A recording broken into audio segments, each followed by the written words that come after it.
Buenas noches y bienvenidos a la nave del misterio. Este es un viaje que va desde lo más antiguo, desde el inicio de la humanidad hasta prácticamente nuestros días.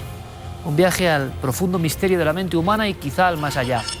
Por eso pido que suene esta música tan especial, esta música que catapulta a otros mundos, esta música que está realizada siguiendo los ritos de los diferentes chamanes, porque el viaje del chamán sigue siendo un gran secreto.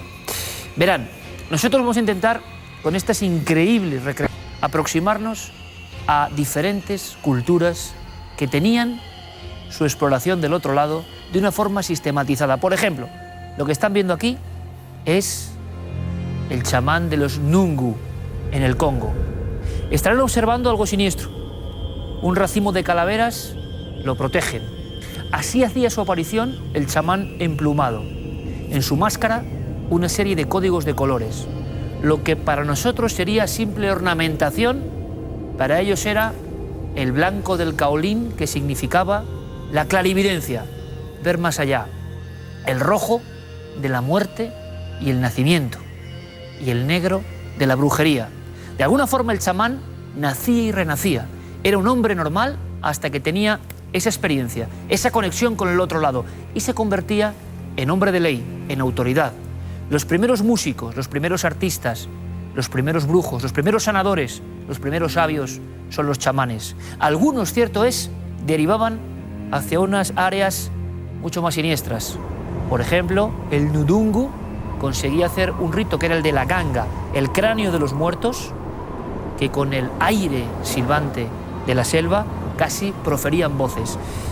Era un coro extraño, un coro sobrecogedor, el que acompañaba a las apariciones de este chamán emplumado. Pero eso era un ejemplo, tenemos muchos más. Carmen, buenas noches. Buenas noches, Iker. Es un viaje maravilloso el que podemos hacer, gracias, repito, al arte de Juan Villa y de su equipo, porque uno hasta, no sé, se teletransporta casi sin quererlo a otros mundos que parece que desaparecieron. Verán, hay muchas fotografías todavía, principios del siglo XX, de los chamanes más famosos de la antigüedad. El término chamán viene de este personaje, Carmen. Sería el que contacta o tiene acceso a los espíritus. Serían los evenki de Siberia. Llevan estos trajes que están hechos con piel de reno. En algunos sitios cuelgan pues algunos de los objetos que le han dado por ayudar a la comunidad. También llevan, por ejemplo, plumas, o incluso cuando el traje lo lleva una mujer chamana, lo que cuelgan son cordones umbilicales, porque ellas actuaban de parteras. Cuando el parto salía bien era como un trofeo, y entonces añadían a su traje de reno los cordones umbilicales como muestra de trofeo. Ahora mismo me viene a la mente el viaje de nuestro compañero Pablo Villarrubia al Altai, y el momento, la gran sorpresa, el que una de las últimas chamanas, porque fueron exterminados en toda esa zona, mostraba el traje con los cordones umbilicales del niño. Era como para ese renacimiento del recién llegado a la vida, ¿no? Exactamente. Además, fíjate, en estas tribus el chamán no podía ser cualquiera. Era una tradición y eran los espíritus los que venían a elegir a los hijos de los anteriores chamanes. El espíritu se podía presentar en forma de animal o en forma de enfermedad. Casi siempre era por la noche. Los chamanes jóvenes enfermaban y entraban en un gran trance en el que esos espíritus le guiaban por el mejor camino, como un camino de iniciación para luego convertirse en los chamanes de la tribu. Algunos de esos hijos que no querían ser chamanes fueron conducidos por esos espíritus, pero a la muerte. Se cuentan historias de que persiguiendo un espíritu que se había convertido en reno, un caballo y el chamán encima lo perseguían y cayó al pozo. No era el chamán elegido.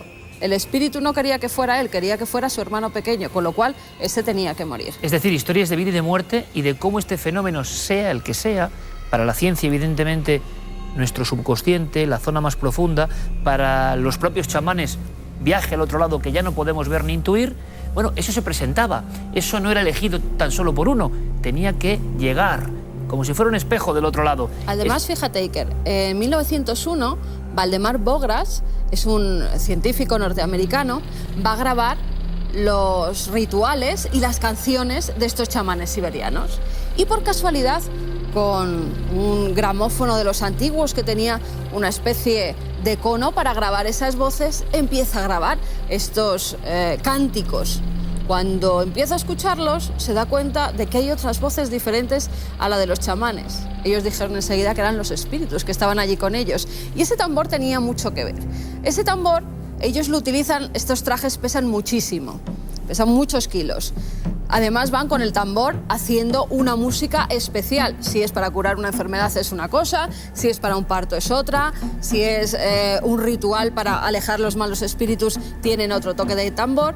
Y cuando están entrando en trance tienen que golpear fuertemente con cierta forma ese tambor a la vez que danzan con este vestido. Van cansándose mucho hasta que por fin caen y los espíritus ya pueden entrar dentro de ellos. Este tambor con este individuo, también con las cintas, como ven, como un elemento propio de esa cultura que realmente impacta. Parece un difunto o un ser diferente a nosotros metido en este tambor.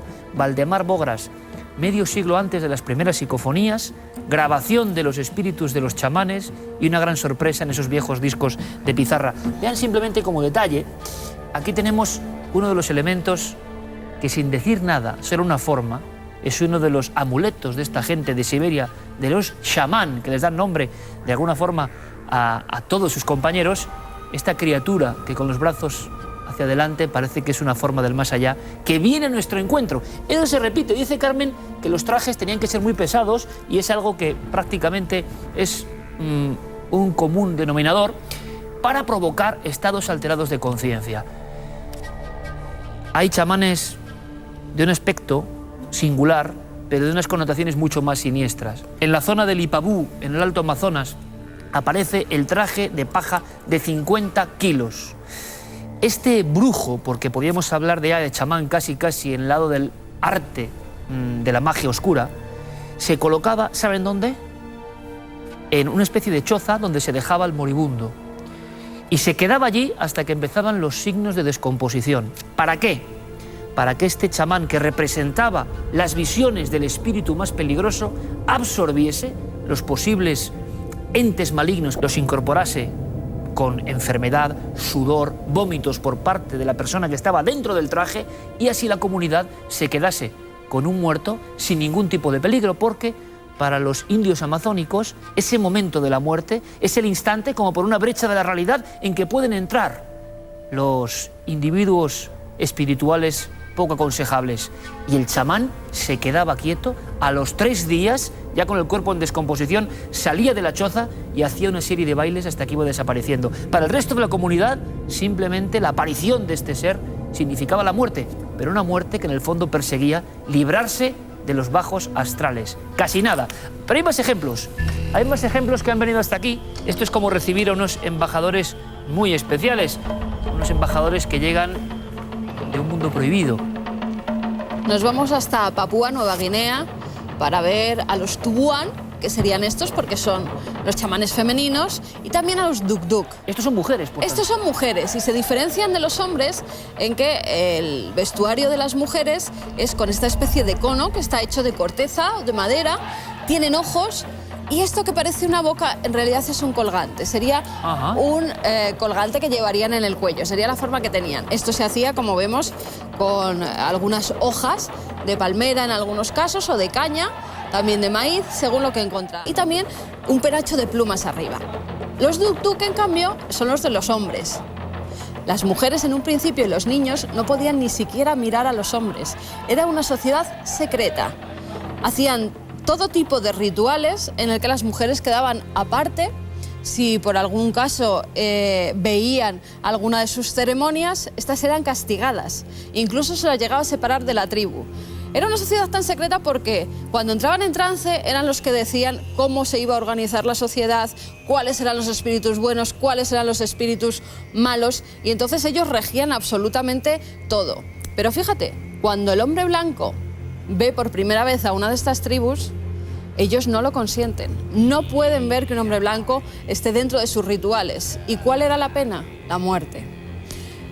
Los primeros misioneros que llegan allí los toman como demonios, Cuando ven estos penachos danzando por la selva, se creen que son demonios que han salido de las profundidades y entonces incluso quieren matarlos, quieren asesinarlos, hasta que se dan cuenta de que hay hombres debajo. Hombres chamanes a los que los espíritus poseen, sobre todo para curar a los que hay en su tribu. Es curioso porque aquí tenemos otro ejemplo con un traje, con una historia de cómo la comunidad se rige durante milenios, ojo, y con bastante objetividad, porque siguen sobreviviendo por los designios que dicen los que están al otro lado.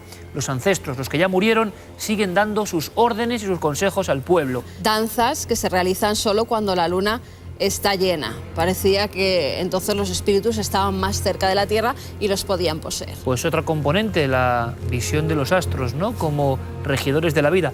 Y rápidamente aquí tenemos a otro individuo bastante inquietante. Hay que imaginarlo danzando hasta 1911, que es cuando de alguna manera se captura al chamán y al traje. Esto es una corriente que va por toda la zona norte de Estados Unidos, que llega hasta el Canadá, hasta los confines del Yukón y hasta lugares casi polares. ¿Qué elemento hay aquí? Porque cada uno tiene una enseñanza. La transformación del hombre en animal de poder, la transformación del que es capaz de viajar a la otra dimensión de las cosas, que se le aparezca su animal de poder y que algunas de sus características de fuerza se acoplen al ser humano. Y ahí surge un híbrido, sin ninguna conexión con los mitos griegos o con los mitos, por ejemplo, de la América amazónica del hombre jaguar. En esas zonas frías polares se hace la danza en mitad de la nieve de estos seres absolutamente espectrales. Unas máscaras pesadísimas que dejaban deformaciones en la cara, y esas deformaciones, esas laceraciones, esas cicatrices eran un gesto, pues como puede ocurrir hoy de alguna forma en otras manifestaciones religiosas, era un gesto de hombría y de haber estado en contacto con el otro mundo. Todas las rocas de esa zona, del Yukón, tienen extraños petróglifos, extraños signos que no sabemos leer, los mismos que han aparecido como si tuvieran una fuente de información, un código secreto fundamental en las mantas opacas de estos increíbles chamanes. Y de alguna forma, de la fría Norteamérica, pasaríamos ya como punto final a este viaje a la fría Centroeuropa. Esto es muy interesante. Ven un hombre casi convertido en ciervo, que intentaba dialogar con los animales, que era capaz de hablar con el alma de otras criaturas, que le pedía permiso para ser cazado y alimentar así a su pueblo. Ese individuo es el primer retrato de la humanidad prácticamente. En las viejas cuevas de Europa aparece como primer retrato de nosotros mismos. Debían ser gente muy importante los chamanes para o ser los primeros artistas o ser los primeros modelos. Algo muy fuerte. Nosotros en su día intentamos recrear esas visiones que a veces se producían, por ejemplo, en Centro Europa, dentro de las cuevas. Visiones con almas, con espectros, con criaturas increíbles. Visiones en el otro lado de la realidad, realmente sobrecogedoras. Ellas nos dan paso a un debate. Un debate entre ciencia, entre todo esto es imaginación y cerebro, y otro lado de la mesa que dice que esto es mucho más allá y que podemos aprender de ello. Vamos a imágenes impresionantes. El viaje del chamán.